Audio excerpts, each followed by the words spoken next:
Bah dis donc Olivier, il me semble qu'il manque quelque chose ici. Oui Julia, il nous reste à mettre les plaques de plâtre. Donc tu vois, hier j'ai commencé le plafond suspendu. Donc je suis venu visser sur les fermettes les suspentes.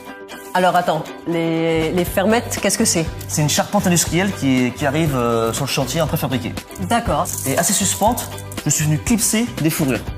Et excuse-moi, une deuxième fois, les fourrures. Les fourrures, c'est tous les rails que tu vois ici et qui vont nous servir à visser la plaque de plâtre dessus. Ta grande plaque, tu l'accroches, ça doit être lourd, moi, je suis pas très costaud. C'est lourd, mais pour venir plaquer notre plaque de plâtre au plafond, on va utiliser un lève-plaque. Et avec ça, c'est très facile. Pas de problème. On a les mains libres pour venir visser la plaque de plâtre sur les fourrures. Et après, on passe au mur, on fait quoi sur ces murs? On aura aussi des plaques de plâtre à mettre, mais d'abord, il faudra mettre un isolant. D'accord, allons-y, au travail.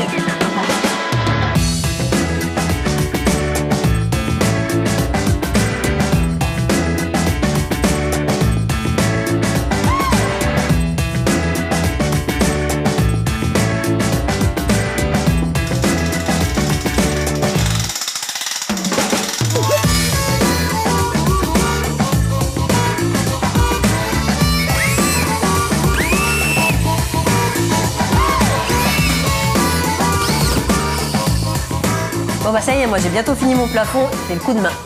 Toi pendant ce temps, t'as quand même eu le temps de faire de poser toutes ces rails. Alors à quoi ça sert?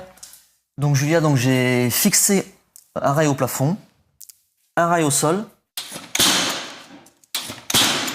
et une fourrure intermédiaire. Donc cette fourrure va me permettre de venir clipser des appuis intermédiaires.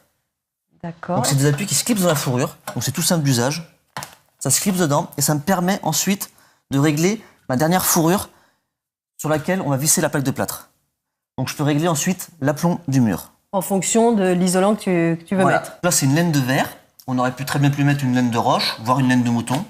D'accord, mais ça pique ça, là, tu vas te piquer les doigts là? Aujourd'hui la laine elle est traitée pour ne pas irriter et ne pas piquer. Eh ben alors, on va se mettre au travail, on continue?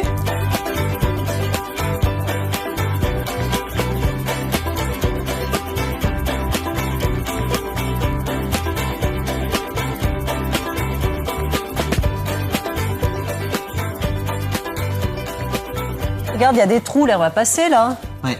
Donc en fait, c'est les appuis intermédiaires qui nous gênent un petit peu pour que l'isolant du dessus, il pousse bien celui du dessous.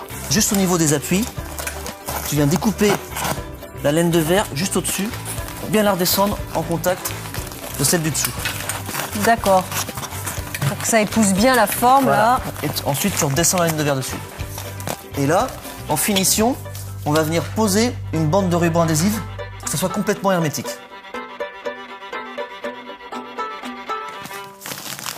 Bon bah voilà, ma maison est bien isolée, hiver comme été. Merci Olivier.